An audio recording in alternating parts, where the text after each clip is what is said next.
Tema 4. El tiempo y el clima. ¿Qué vamos a aprender? Pues la diferencia que existe entre tiempo y clima, los factores y los elementos que afectan al clima y los fenómenos meteorológicos más extremos de la naturaleza. ¿Es lo mismo tiempo que clima? Pues no es lo mismo. El tiempo son esos cambios que se suceden en la atmósfera, pero en un espacio muy corto de tiempo y en un lugar concreto. Por ejemplo, el tiempo hoy en Almería es soleado con una temperatura de 20 grados. Si nos metemos en Internet o usamos nuestro teléfono móvil, podemos observar qué tipo de tiempo hace en el lugar concreto en el que nosotros vivimos. Nos dicen cómo va a ser el tiempo en nuestra zona en un periodo de tiempo corto, normalmente unos días. Además, no siempre aciertan con el tipo de tiempo que va a haber. Quizá el tiempo que haga hoy o mañana sí que sea más preciso, pero a medida que pasamos los días, el tiempo es más inexacto. Quizá alguna vez os haya pasado que habéis planeado ir a la playa un fin de semana, habéis visto el tiempo que va a haber ese fin de semana y os decía que iba a ser un día soleado. ¿Cuál es vuestra sorpresa? Que cuando avanza la semana, pues ese día soleado que parecía que iba a haber el fin de semana, pues se convierte en un día nuboso o incluso con chubascos. Y es que, como decimos, el tipo de tiempo atmosférico que va a haber es más preciso en cuanto es un periodo de tiempo más corto, más cercano. Por eso suelen acertar más en el tipo de tiempo que hace, por ejemplo, hoy, mañana o pasado, en un periodo de tiempo corto. El clima, en cambio, es el estudio de esos diferentes tipos de tiempo que hemos visto a lo largo de muchos días, de muchas semanas e incluso de años. Al menos se tiene que estudiar durante 30 años los diferentes tipos de tiempo para elaborar cuáles son los climas a los que pertenece ese lugar. Por ejemplo, después de haber estudiado todos los tipos de tiempo de Almería durante muchos años, desde enero, febrero, marzo, todos los meses y durante varios años, los climatólogos han llegado a la conclusión de que Almería tiene un clima mediterráneo subdesértico. ¿Por qué? Porque después de estudiar todos esos tiempos durante tantos años, se han dado cuenta de que Almería pues, es una zona en la que llueve muy poco durante todos estos años, que sus temperaturas son normalmente suaves, los inviernos no son muy fríos y en cambio los veranos son cálidos. Por eso está dentro del clima mediterráneo pero subdesértico. Para estudiar el clima, los climatólogos usan los climogramas, que es esta representación que tenéis aquí. Las barras azules representan las precipitaciones. La E es de enero, febrero, marzo. Aquí tenemos representados los meses del año. Y la línea roja es la temperatura que hace. Como decíamos, con Almería podemos ver que realmente llueve muy poco. Y fijaros qué poco llueve en verano. Y como veis, las temperaturas son normalmente muy suaves, incluso en invierno, por encima de 10 grados, y el verano suben y son más calurosas. El clima también nos puede ser útil a la hora de planear algún viaje. Ahora mismo estamos en noviembre, pero vamos a imaginar que en verano del próximo año queremos ir de vacaciones al mar Cantábrico, a la zona de Cantabria, Santander o de Asturias. Para saber qué meter en la maleta, tendríamos que saber qué tipo de clima hay en esta zona de Cantabria y de Santander. Aquí no nos serviría de nada meternos en la página del tiempo o usar nuestro teléfono móvil para saber qué tipo de tiempo va a hacer en julio o en agosto del próximo año, porque eso es imposible de saber. En cambio, si sabemos qué tipo de clima tiene Cantabria, podremos saber que normalmente en verano los veranos suelen ser suaves, no muy cálidos y a veces también suele llover. Hemos dicho que el tiempo y el clima son los cambios atmosféricos, por lo tanto hay que repasar lo que es la atmósfera. La atmósfera es esa capa gaseosa que envuelve la Tierra y que se mantiene unida al planeta por la fuerza de gravedad. Entre las funciones más importantes son las de proveer a los seres vivos de esos gases imprescindibles para la vida, y también es muy importante en el ciclo del agua. También nos va a proteger frente a los rayos cósmicos y la energía solar.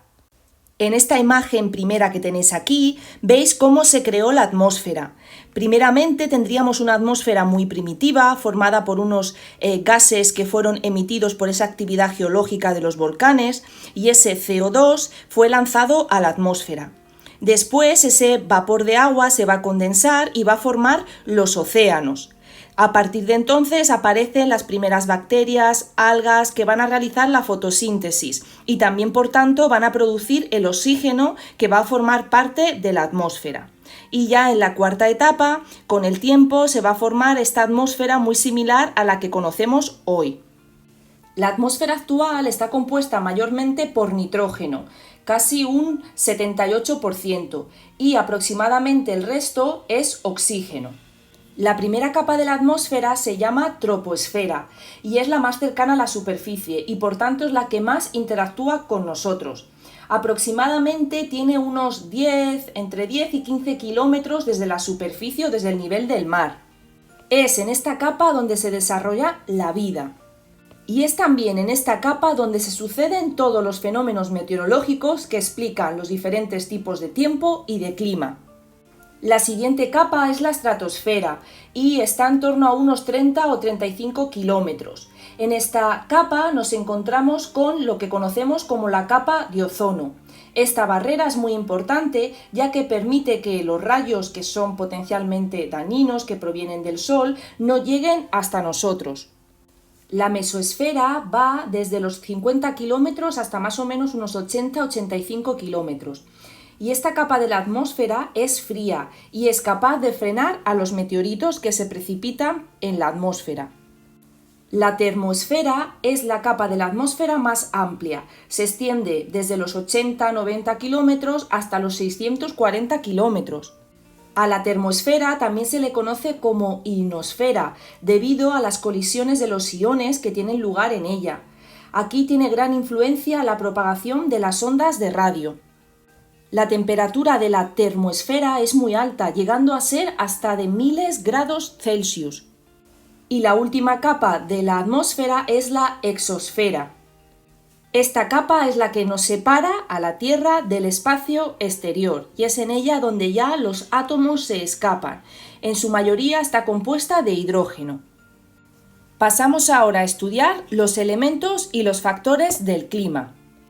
Los elementos son esos fenómenos meteorológicos que se producen, como hemos visto, en la troposfera y son las características o los elementos que nosotros usamos para describir el clima.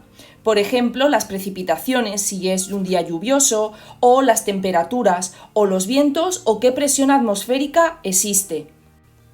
En cambio, los factores son esas características que nos van a explicar por qué los diferentes tipos de clima, por qué el clima de Almería es distinto al clima de la zona del Cantábrico. Para explicar esto, utilizamos los factores como la altitud, la latitud, la distancia al mar y el relieve. Empezamos estudiando el factor 1, la latitud. Recordad que la latitud mide un punto de la superficie del planeta desde el ecuador. Tenéis también que recordar el movimiento de rotación que hacía la Tierra sobre sí misma y que tardaba 24 horas y producía el día y la noche. Y el movimiento de traslación es ese movimiento que hace la Tierra alrededor del Sol. Tarda 365 días y 6 horas y produce las estaciones. Recordad también que el eje de la Tierra está un poco inclinado, en torno a unos 23,5 grados. Esta inclinación de la Tierra y ese movimiento de traslación que hace alrededor del Sol explica las diferentes estaciones en los dos hemisferios. Como podéis ver en esta imagen, en este momento, al estar inclinada el eje de la Tierra, cuando está en esta posición, en el hemisferio norte es verano, ya que los rayos solares dan mucho más al hemisferio norte En cambio, en el hemisferio sur, los rayos solares llegan más inclinados, con menos poder calorífico. Por lo tanto, en el hemisferio sur será invierno y en el hemisferio norte es verano. En cambio, en este momento vemos que es al contrario. De nuevo, al estar la Tierra un poco inclinada, los rayos solares dan más directamente, como podéis ver, al hemisferio sur. Así que en el hemisferio sur será verano y en el hemisferio norte será invierno. Con estas dos imágenes también podemos ver cómo esa latitud afecta al clima y al tiempo. La Tierra, al ser una esfera, hay una zona del planeta que siempre, da igual que sea invierno o verano, va a estar influida por los rayos del Sol de forma directa. Esta zona es la zona media, es la zona del Ecuador, con el trópico de Cáncer arriba y el trópico de Capricornio abajo. Por tanto, en esta zona del planeta se le conoce como la zona cálida. Después tenemos dos zonas que son las zonas templadas, donde los rayos solares ya inciden de forma más indirecta, depende de si es invierno o si es verano. Como veis en esta imagen, al estar inclinada en esta posición la Tierra, en este momento en el hemisferio sur le da más directamente, así que en el hemisferio sur es verano. En cambio, en el hemisferio norte los rayos solares dan de forma más indirecta, así que en el hemisferio norte sería invierno. Por último, la zona fría son las zonas más cercanas a los polos, porque los rayos solares llegan de forma muy ligera, muy indirecta, que es también la que podéis observar en esta otra imagen. Otro factor que vamos a estudiar es la altitud. Decidme, ¿dónde hace más frío? ¿En la cima de la montaña o en el pie de la montaña? Muy bien, en la cima de la montaña. Y es que la temperatura disminuye con la altitud. Cada kilómetro que ascendemos en una montaña, la temperatura disminuye en torno a unos 6,5 grados centígrados. Podéis ver en la imagen cómo al nivel del mar hace una temperatura de unos 28 grados. Si ascendiéramos 1 kilómetro, es decir, 1000 metros, la temperatura disminuye 6 grados. Por tanto, en esta zona haría 22. Y fijaros qué ocurre si seguimos ascendiendo. Por esa razón, en las zonas altas de las montañas hace más frío, porque la temperatura decrece o disminuye con la altitud. Otro factor que afecta al clima es la cercanía al mar. El mar suaviza y modera las temperaturas. Por eso, si estás cerca del mar o vives cerca del océano, las temperaturas no son ni muy cálidas ni muy frías, porque el mar suaviza y modera las temperaturas. Vamos a estudiar por qué el mar suaviza las temperaturas. El agua tarda más en coger calor, pero también tarda más en expulsarlo. Seguro que en los meses de junio tenéis muchas ganas de ir a las piscinas o incluso de bañaros en el mar, porque las temperaturas en la Tierra ya son calurosas. Pero seguro que recordáis cómo el agua todavía está fría, y es que el agua tarda más en coger temperatura. En cambio, la Tierra se calienta más rápidamente, pero también se enfría más rápido. Por eso, en verano, durante el día, un día muy caluroso, en las zonas muy lejos del mar, se tiene o se siente mucho calor. Pero normalmente, por la noche, ese calor se expulsa rápidamente en las zonas de tierra. Durante el verano, el mar se va calentando poco a poco, porque hemos dicho que tarda más tiempo en coger calor. En cambio, la tierra y la arena de la playa se calienta rápidamente. Es por esta razón que durante el verano la gente acude a las costas, ya que el mar hace que la temperatura sea más fresca. En cambio, durante el invierno, ese calor que ha cogido el mar lo va a ir perdiendo poco a poco. La Tierra en septiembre ya se está enfriando, se enfría rápidamente. En cambio, el mar va perdiendo poco a poco su calor, haciendo de nuevo que las zonas costeras en invierno sean más suaves. En cambio, en aquellos lugares metidos en el interior de los continentes, las temperaturas son más extremas, o hace mucho calor o hace mucho frío. ¿Por qué? Porque están lejos del mar.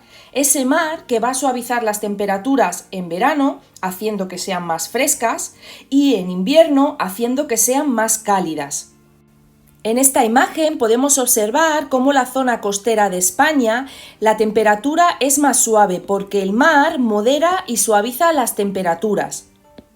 En cambio, en el interior de los continentes, en el interior de España, al estar lejos de esa influencia del mar, las temperaturas son más extremas. O hace mucho calor porque la Tierra se calienta rápidamente, pero también como se enfría rápidamente puede hacer mucho frío. Las temperaturas son más extremas.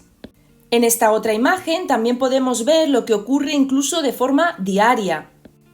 Durante el día el sol calienta la Tierra y hemos dicho que la Tierra se calienta rápidamente. Este aire caliente circula hacia las zonas marítimas.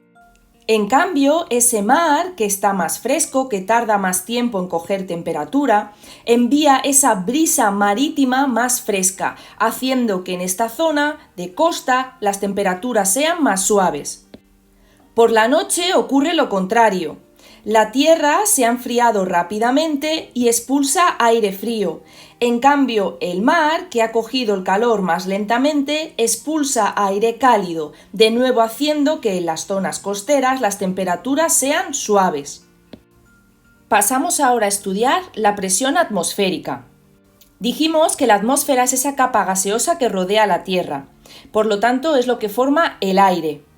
La atmósfera nos ayuda a regular la temperatura, evitando que todo el calor se vaya durante la noche y además permite el movimiento de ese aire caliente a zonas más frías. ¿Qué es la presión atmosférica? Pues la presión atmosférica es el peso del aire. Aunque no lo veamos, el aire pesa. ¿Dónde creéis que hay más presión atmosférica? ¿En la cima de la montaña o al pie de la montaña? Pues en este caso, hay más presión atmosférica al pie de la montaña. ¿Por qué? Porque si estamos aquí debajo, en el pie de la montaña, tenemos más cantidad de aire sobre nuestras cabezas, por lo tanto tenemos mayor presión. En cambio, si subimos a la cima de la montaña, tenemos menos aire sobre nuestras cabezas, por lo tanto hay menor presión.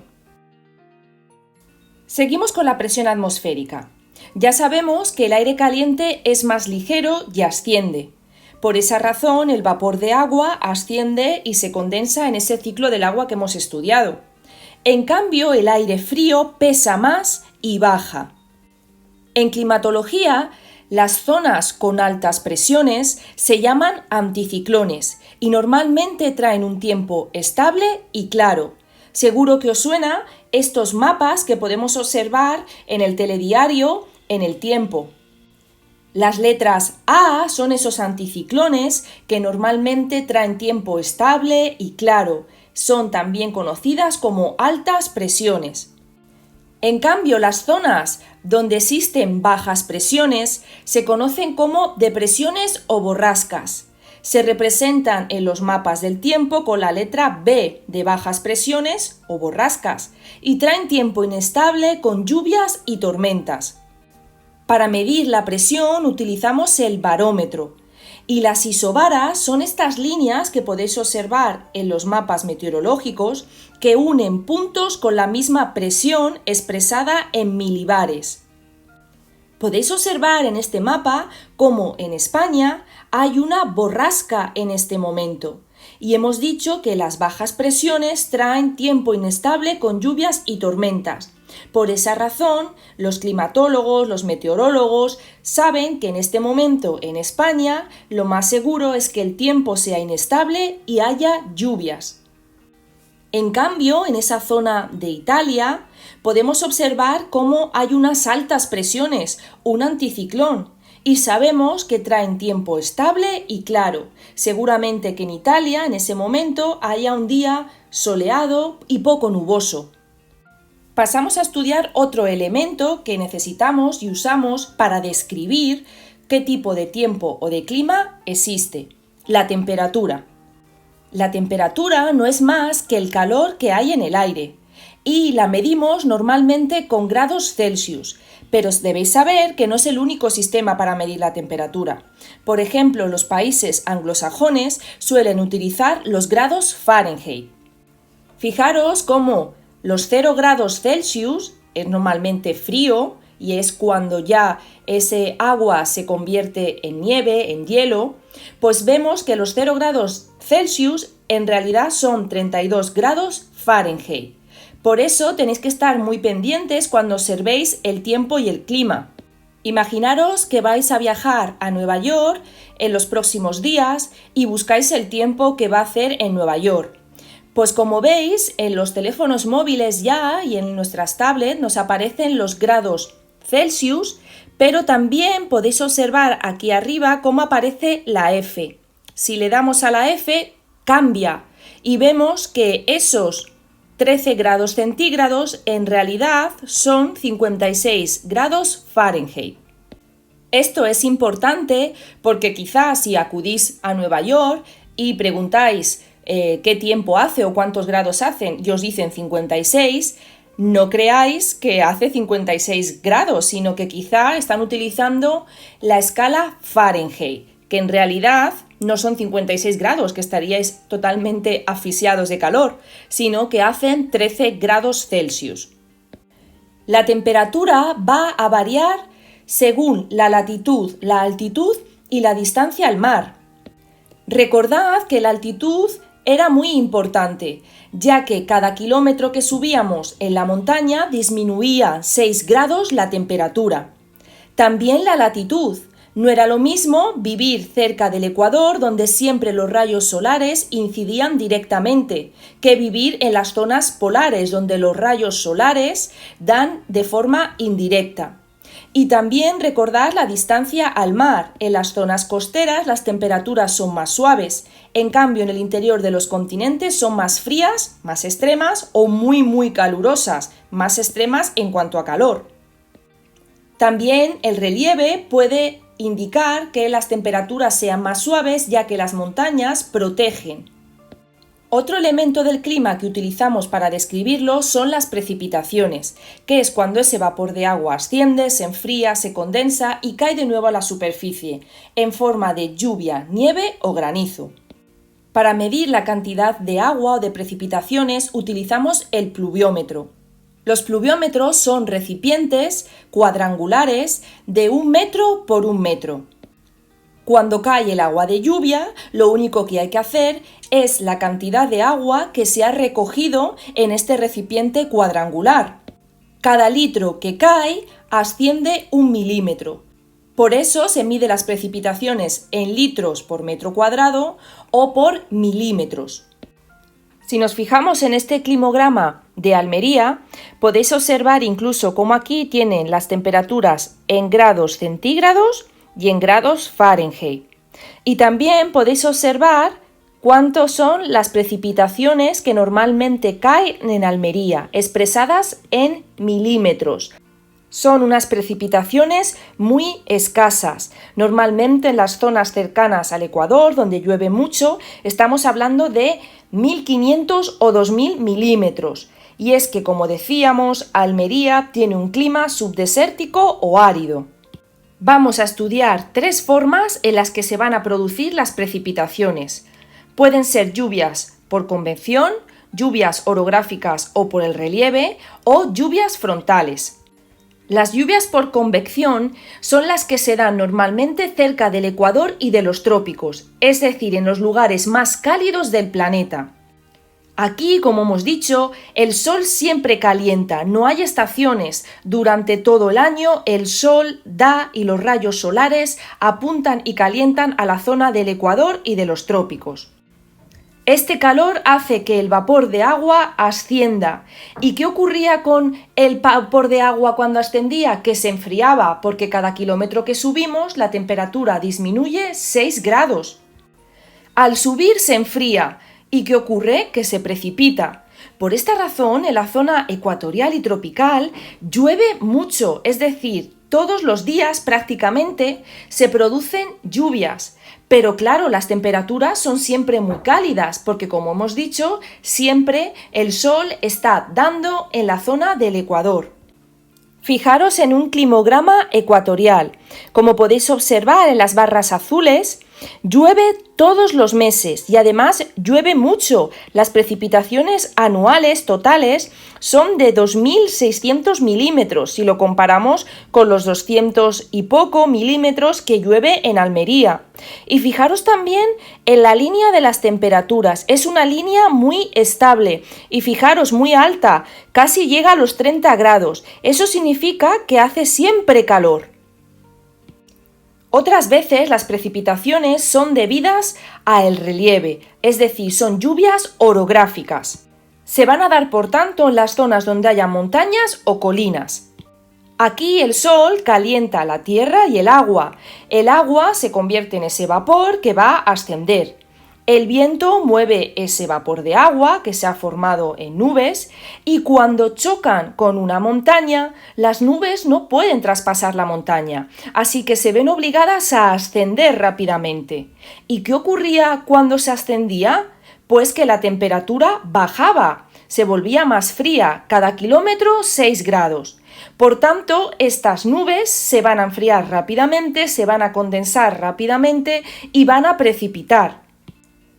Van a precipitar en una zona fría, en las zonas altas de la montaña, así que normalmente lo hacen en forma de nieve. Estas nubes descargan su humedad en una zona o en una cara de la montaña, normalmente en la cara que se conoce como barlovento, hacia donde normalmente soplan los vientos. Es aquí, en esta cara, donde hay más humedad, porque normalmente las nubes precipitan ahí.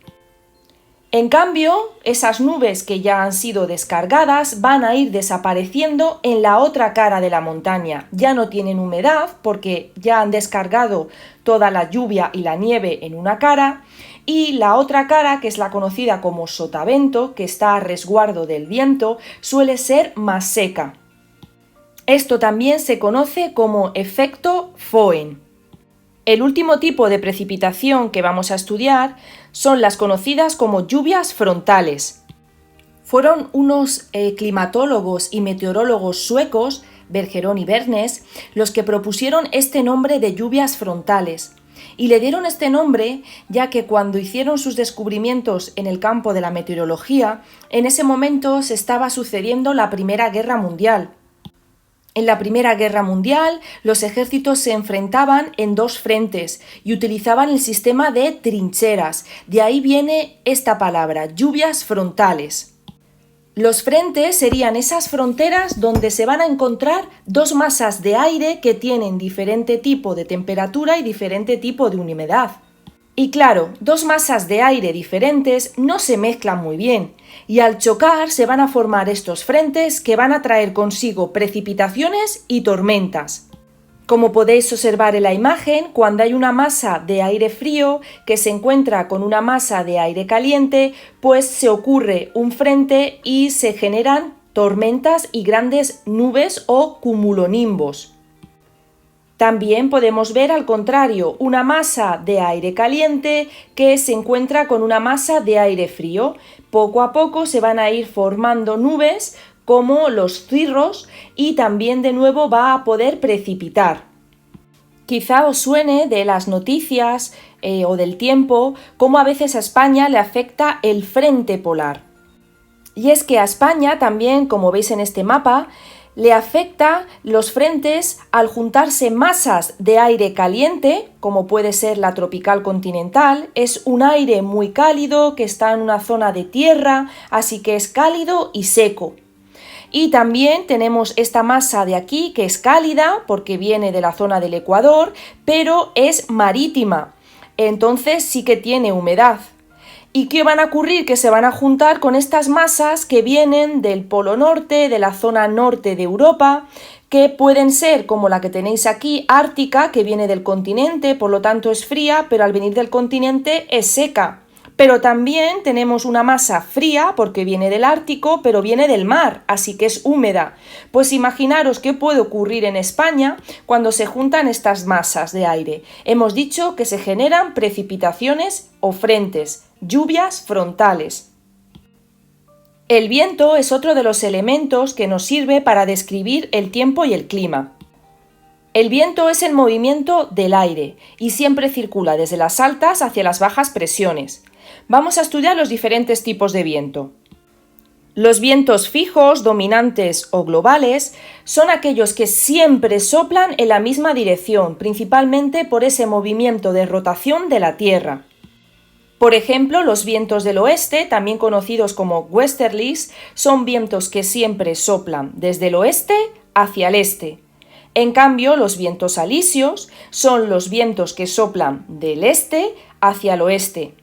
Es curioso porque son estos vientos alisios los que, por ejemplo, utilizó Cristóbal Colón para poder llegar a América. Los vientos estacionales son vientos que cambian su dirección según la estación del año. Un ejemplo sería el monzón que se sucede en Asia. Durante el verano, en esta zona de Asia, los vientos cambian y soplan hacia el interior del continente, llevando consigo numerosas lluvias, ya que son vientos que acuden cargados de humedad del Océano Índico. Los vientos periódicos o diarios son esos vientos que cambian su dirección según las horas del día. Por ejemplo, como vimos, la brisa del mar, que sopla durante el día hacia la tierra, y en cambio la brisa terrestre, como circula durante la noche hacia el mar. Por último, los vientos locales son vientos específicos de alguna zona concreta. Por ejemplo, el viento de poniente o de levante en las costas gaditanas, o el viento que sopla en la zona de Aragón, que la gente lo conoce como el cierzo. Para terminar el tema, vamos a estudiar los fenómenos meteorológicos más extremos que existen en la naturaleza. Los ciclones tropicales son tormentas con fuertes vientos, con lluvia muy abundante e incluso con tormentas con rayos y truenos. Como dice la palabra, estos ciclones tropicales se originan en la zona cercana a los trópicos. Recordad que es una zona que siempre está calentada por el sol y por lo tanto hay mucha evaporación y por lo tanto también muchas precipitaciones. Ciclones, tifones, huracanes, son distintas palabras que definen lo mismo, estos ciclones tropicales que se crean en la zona del Ecuador. Lo que no es lo mismo son los tornados. Los huracanes se van a formar en esas aguas cálidas de las zonas del Ecuador y de los trópicos. En cambio, los tornados se forman principalmente en los continentes. Son grandes tormentas, sobre todo de viento. En cuanto al tamaño, los huracanes son muchísimo más grandes y afectan a territorios más amplios. Llegan a tener cientos de kilómetros de ancho, como podéis observar en la imagen, cómo este huracán afecta a la isla de Cuba e incluso a la península de Florida. En cambio, los tornados, el tornado que se ha registrado con mayor tamaño o diámetro, era de unos 3 kilómetros aproximadamente. Por lo tanto, los huracanes en ese sentido son más devastadores porque tienen kilómetros y afectan a más zonas que los tornados. En cuanto a los vientos y velocidad de los vientos, los huracanes llegan a tener vientos de unos 120 kilómetros hora, aunque se han registrado también huracanes que llegan a tener 250 kilómetros hora en cuanto a vientos. Pero los tornados son más devastadores, ya que estamos hablando de que llegan a tener unos vientos de 480 kilómetros hora. ¿Y cuál es más dañino, los tornados o los huracanes? Es cierto que ambos son muy dañinos, pero principalmente los tornados hacen su daño por la potencia que hemos visto en sus vientos. En cambio, los huracanes tienen una triple amenaza. Los huracanes traen fuertes lluvias, vientos muy rápidos y grandes tormentas eléctricas. Por esa razón decimos que los huracanes causan más daños. ¿Y cuál de los dos es más duradero y causa más daño, por lo tanto, al durar más? Los huracanes duran entre horas a semanas, ya que se empiezan a formar en las zonas de los trópicos y empiezan a afectar a las zonas de la costa. En cambio, los tornados duran entre minutos a algunas horas. ¿Y cómo podemos preverlos? ¿Cuál de los dos es más fácil de prever? Pues bien, los huracanes, como se forman en la zona del Ecuador y de los trópicos, los meteorólogos y los climatólogos pueden ver cómo se van formando y hacia dónde circulan. De esta manera es más fácil avisar de que un huracán se acerca para que la población esté preparada. En cambio, los tornados son muy difíciles de prever, ya que se forman en los continentes y apenas se tarda unos 15 minutos en ver que se está formando un tornado y avisar a la población. Podemos decir, por tanto, que estos huracanes son muy devastadores y traen consigo muchas veces esas grandes tormentas y, por lo tanto, inundaciones.